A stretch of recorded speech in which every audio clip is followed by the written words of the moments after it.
I spent 4 hours sitting at my dining table that night, watching the food die slowly in front of me. The chicken was the first to surrender. The honey glaze I'd brushed on so carefully lost its shine, turning dull and sticky. The rosemary that had filled the kitchen with warmth hours earlier now smelled faintly bitter. The mashed potatoes developed that thin, pale skin on top, like they were embarrassed to still be there. The green beans faded from bright to tired, their color leached away by time and disappointment. I'd lit the candles at 6 o'clock sharp. At 6:15, their flames were still tall and hopeful. By 7, they'd begun to bend. By 10, they were nothing but warped stubs drowning in their own wax. I blew them out slowly, one by one, on my 68th birthday. I had spent 3 days preparing for that dinner. 3 days shopping, chopping, seasoning, tasting.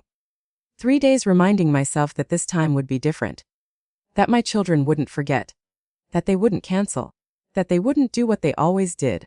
I made David's favorite meal. Honey glazed chicken with rosemary, just like he used to request when he came home from college, back when he still acted like my house was his home and not a pit stop. I made garlic mashed potatoes the way Lisa loved them when she was little, extra butter, roasted garlic instead of raw. She used to stand at the counter and steal spoonfuls before dinner, grinning like it was our secret. I even bought the wine. The expensive one. The one David wouldn't stop talking about after his trip to Napa last spring. I stood in the liquor store for 10 minutes staring at the price tag, telling myself it was fine. That birthdays were special, that family was worth it. They had both said yes. David had texted me 2 weeks earlier. Wouldn't miss it, Mom. Amber's excited to come too. Lisa had called the next day. Of course I'll be there. It's your birthday. I'll bring dessert. I believed them. At 6:15 I sent a polite message. Dinner's ready whenever you are. At 6:30 I called Lisa. It went straight to voicemail. At 7 I called David. He answered, sounding distracted. Hey Mom, can't talk right now, I'll call you back. He never did. At 8 I sent a group text. Is everything okay? I'm getting worried. No response. At 8:45 I opened Instagram. I don't use it much. My granddaughter set it up for me last year, so I could see her artwork without having to wait for printed photos. That night, my hands were shaking as I scrolled. I wasn't even sure what I was looking for. Proof of life, maybe. Proof that they weren't hurt. Proof that I wasn't invisible. That's when I saw it. A photo posted 30 minutes earlier. David and Lisa, dressed beautifully, champagne glasses raised, standing under warm golden lights in what was clearly a hotel ballroom. The caption talked about a tech gala, networking, success, favorite sister, big night. They were together. They were 7 miles away from me. They were laughing, celebrating, clinking glasses, while I sat alone at a table set for 5. I stared at that picture for a long time. Long enough for my eyes to burn. Long enough for something inside me to go quiet. I didn't cry. That surprised me. I always cry. I cry at commercials. I cry when I hear certain songs. I cry when memories sneak up on me in the grocery store. But that night nothing came. No tears, no sobs. Just a strange cold clarity spreading through my chest, down my arms, into my hands. I took a photo of the table. The untouched plates, the slumped flowers. The candles burned nearly to nothing. I didn't post it. I didn't send it to anyone. I just needed proof. Proof that this had actually happened. Proof that I hadn't imagined it. Proof that my loneliness had weight and shape. Then I stood up and started putting the food away, quietly, methodically. The same way I used to grade essays late at night, red pen moving steadily across paper, one student at a time. No anger, no tears, just the work in front of me. My name is Margaret Chen. Most people call me Maggie. I taught high school English for 32 years. I spent my life explaining stories to teenagers who didn't want to read them yet, hoping one day they would understand. I raised 2 children in a craftsman house on a quiet street in Portland. I was married to my husband James for 43 years before he died suddenly of a heart attack. And on my 68th birthday, I finally understood something I had been refusing to see. But that understanding didn't come all at once. It had been building for years. James and I bought our house in 1982. It was old, creaky, imperfect, and full of promise. We fixed it ourselves because we had to. We sanded floors while the kids napped. We painted walls with borrowed ladders and cheap brushes. We planted a garden with more hope than skill. David learned to ride his bike on that street. Lisa learned to read at the kitchen table. They carved their initials into the oak tree out back, laughing like they'd just done something permanent and rebellious.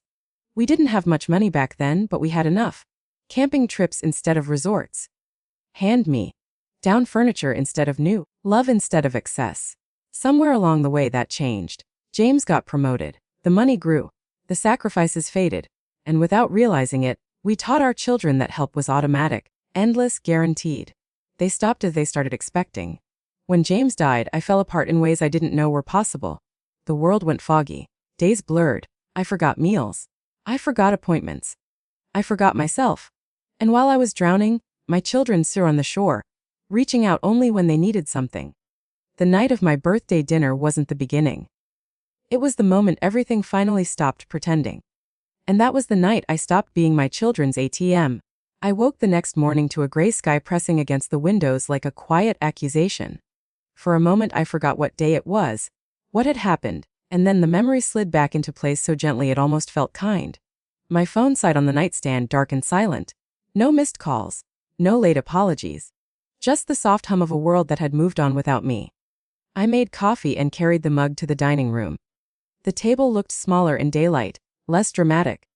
Just a piece of furniture holding the faint outlines of disappointment.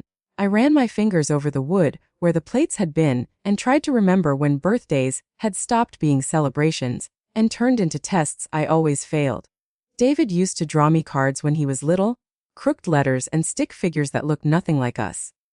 Lisa used to help James bake cakes, leaving flour handprints on every surface. Back then they didn't need reminders. Back then they showed up because they wanted to. I told myself not to check Instagram again, but I did.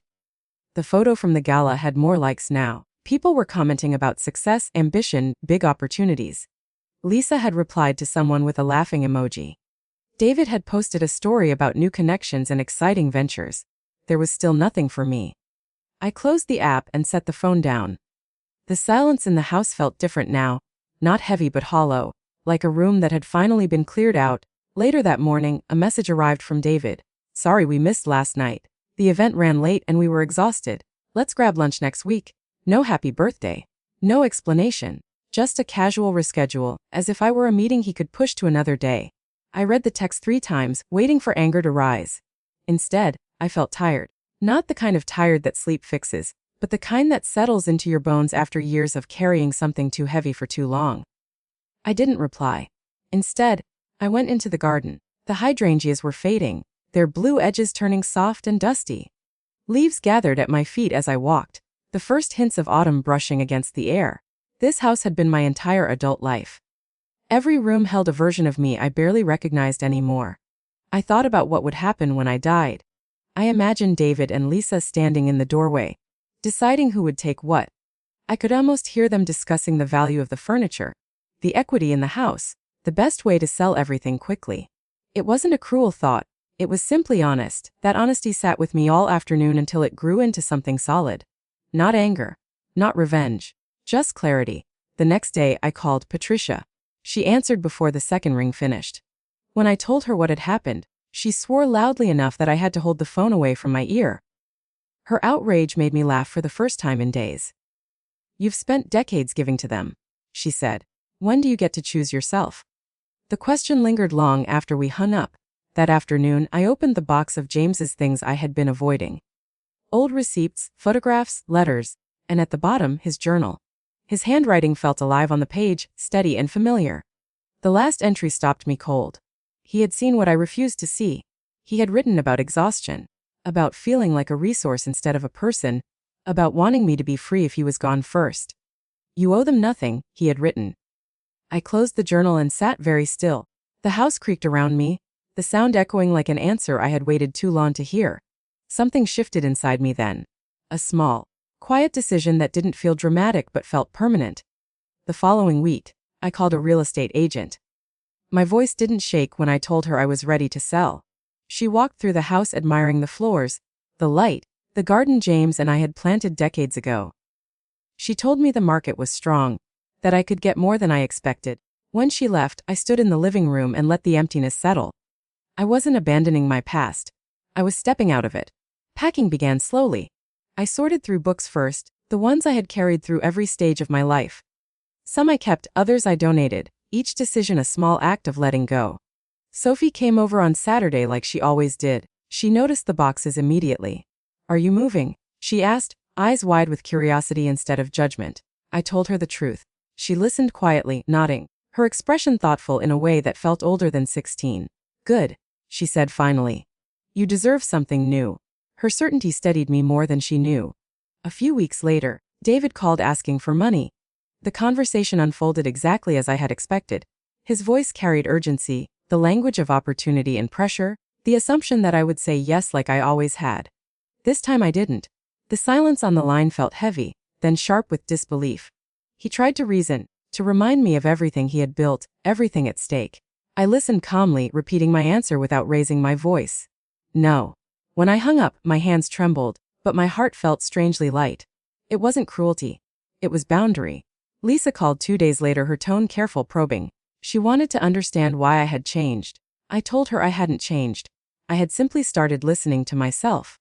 The conversation ended stiffly, her disappointment hanging in the air long after the call ended. The house sold faster than I imagined. Offers came in within days. I accepted one that felt fair, signed papers with steady hands, and watched the life I had built shift into a new form. Moving into the condo felt like stepping into a quiet future. Big windows let sunlight flood the rooms. The space was smaller, easier, mine in a way the old house hadn't been for years. I sent a simple message to David and Lisa telling them the house had sold and giving them my new address. Their reactions came quickly, full of shock and anger. They talked about memories, about inheritance, about decisions I should have consulted them on. I listened without arguing. For the first time, I didn't feel the need to defend myself. The choices were already made. The weeks that followed were harder than I expected. Silence stretched between us like an unfamiliar landscape. Some nights I wondered if I had gone too far. Other nights I sat by the window watching the city lights flicker on and felt a peace I hadn't known in years. I began taking art classes at the community center. The smell of paint, the laughter of strangers becoming friends, the simple act of learning something new filled the empty spaces in my life. I volunteered at a literacy program, reading with children who reminded me why I had loved teaching for so long. Sophie kept visiting every Saturday. We explored museums, shared meals, talked about her dreams of studying art. She never asked for anything except time, and that felt like a gift. Months passed. Seasons changed. I started to recognize myself again in small ways. The way I laughed without forcing it. The way I woke up curious instead of resigned. Christmas arrived quietly. No messages came from David. A short email from Lisa wished me well but felt distant. I spent the holiday with Patricia's family, surrounded by noise and warmth that didn't demand anything from me. In January, I received a letter from the university about the scholarship fund I had established. A young student wrote about how the opportunity had changed her life, how someone believing in her made the future feel possible. I read her words twice, feeling a warmth that had nothing to do with obligation and everything to do with purpose. Spring arrived with soft rain and new routines. Lisa reached out again, this time with an apology that sounded less defensive and more uncertain. We met for coffee.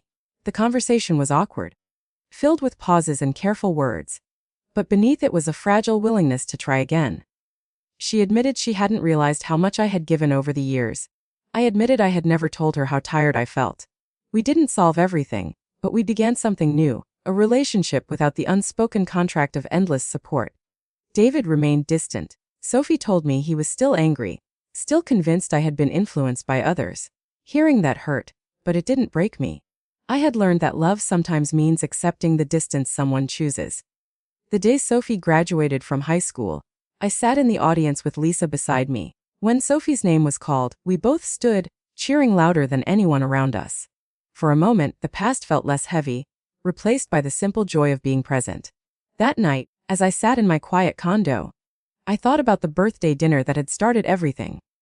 The cold chicken, the empty chairs, the silence that had felt unbearable at the time. I realized that night had not been about abandonment. It had been about awakening.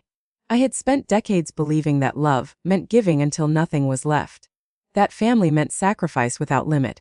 But sitting alone at that table had forced me to see the truth I had avoided. That love without respect becomes loss. And that boundaries are not walls but doors that only open for those willing to walk through them.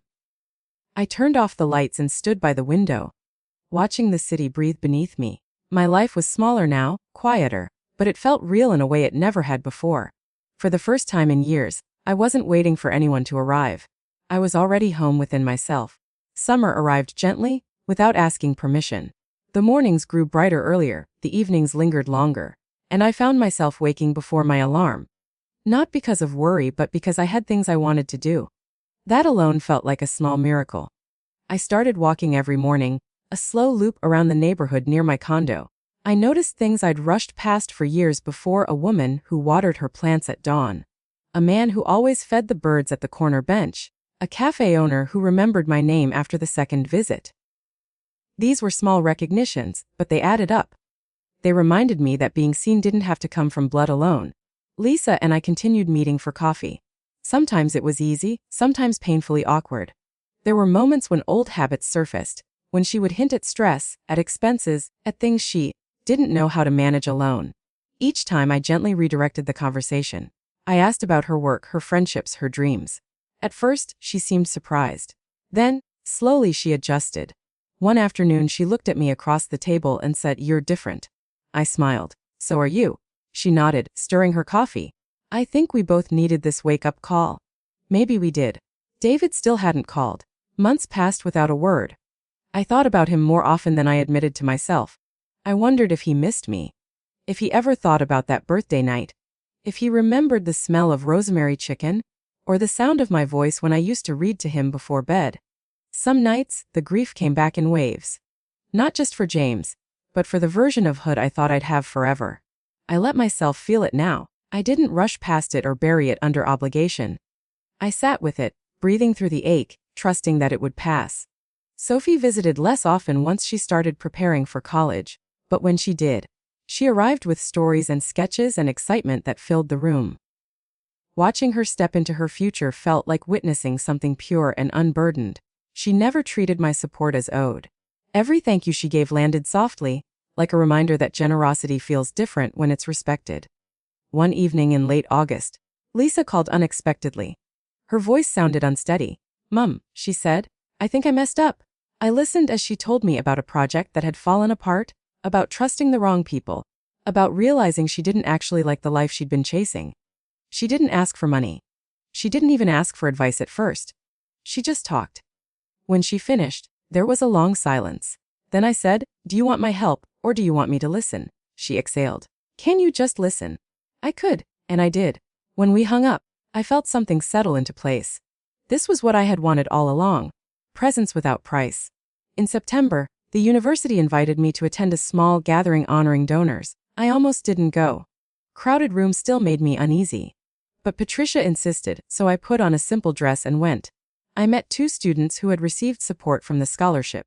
They talked about their classes, their fears, their hopes. One of them said, "I don't want to waste this chance." The words stayed with me.